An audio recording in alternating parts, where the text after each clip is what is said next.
Mr. Johnson, you want to reinstate, or you have proposed reinstating Chicago's head tax that companies pay for each employee. When city officials repealed the head tax a decade or so ago, they indicated it was part of a deal with big employers like the Ford Motor Company, which has more than 4,000 people down on 126th Street. It got them to invest more than $1 billion and to hire a whole new third shift.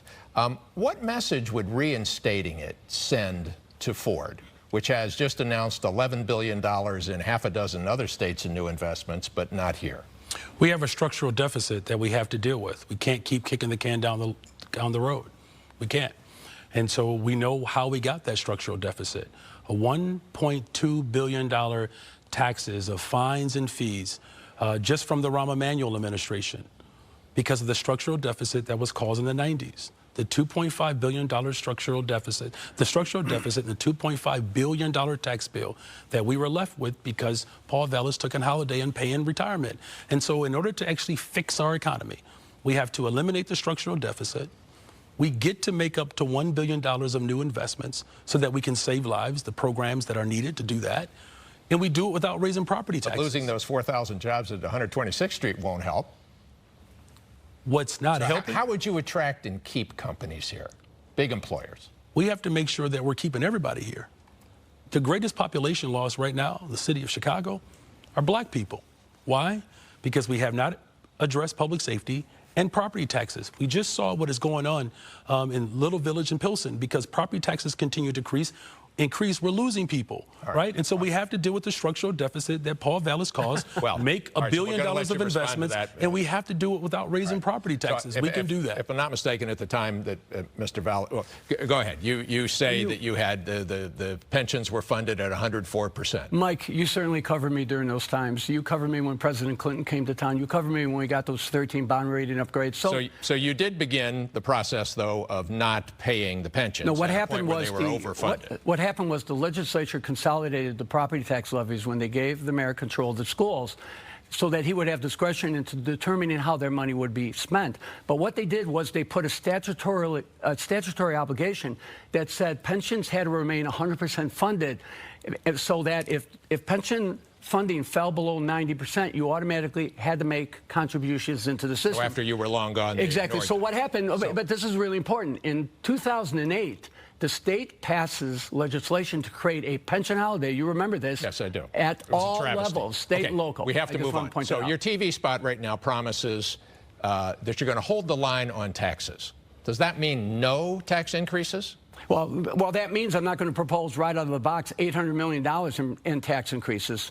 Income tax, head tax, jet fuel tax, you know, at the end of the Board of Trade tax. Oh, of course, taxing the hotels and motels, which are already the highest tax in the state. So at the end of the day, or I'm sorry, in the nation. So basically what I've said is the mayor controls $28 billion in spending. $28 billion in spending. That's the power, that's the financial control that the mayor has.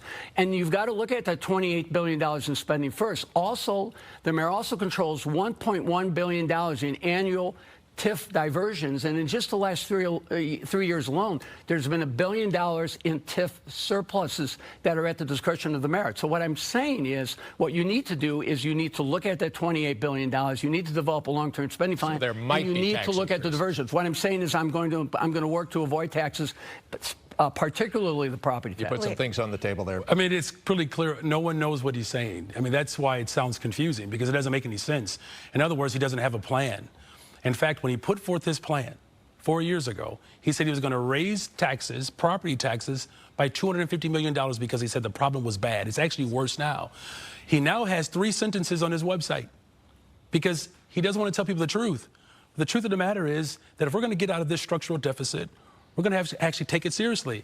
And it's just, no one knows what he's saying. It doesn't make any sense because it doesn't make any sense. Mike, if he actually had a plan, he would put forth a plan. I'm the only person on this stage, first of all, who's ever been elected and won. I'm the only person who's actually put forth the budget plan.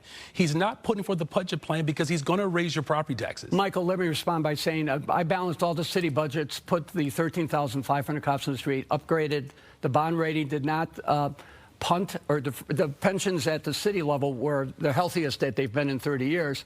and I froze property taxes for 3 years. And at the schools, I operated consistently under the property tax cap. The bottom line is Brandon has run nothing. He's never run nothing. I mean, he remains a paid employee from the Chicago Teachers Union. At the end of the day, what does he run? What has he managed? He's voted on budgets. He's never managed a budget.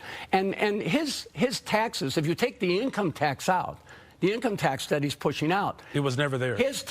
His taxes will generate less money than the annual tax increment financing surplus that is being generated every year and is at the disposal of the mayor to determine how that money should be spent. So that's a budget fact. That's just a budget fact. I do want to talk about one of the more controversial revenue streams, and we learned a little more about that stream this week, and that is the speed cameras.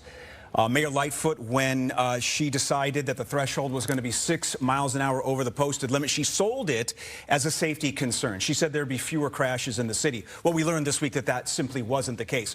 We also learned that Chicago made more than $84 million. So, Brandon Johnson, as mayor, would you consider, given the fact that a lot of these citations were written to those who live in minority communities, people of color got a lot of these tickets, would you consider returning that threshold to 10 miles an hour over the speed limit, or even perhaps getting rid of a lot of these speed cameras? As mayor, would you consider that? Yes. You know, as I indicated earlier, $1.2 billion from property taxes, fines, and fees under the Emanuel administration. The $2.5 billion tax bill that the people of Chicago are responsible for because of the politics of old, in which Paul Vallas has been a contributor to that. Look, I'm prepared and willing to look at this contract. I have to see the details, right? Because I'm not quite sure what the makeup of the contract is. But here's what I'm also considering. If we can't phase and remove this out, I'm prepared to make sure that whatever revenue is generated in a particular zip code, the revenue should stay in that zip code. But what we ultimately have to do is move away from these fines, taxes, and fees and make sure that the ultra-rich contribute and pay their fair share in taxes. That's what the people of Chicago have called for. Will you meet that challenge? Yes, absolutely. But let me point out that his tax plan isn't taxing the ultra-rich. His tax plan taxes businesses. In other words, you will be taxed based on the number of employees you have. His taxes are taxing the hotel-motel industry that has been devastated from COVID and is still recovering from COVID.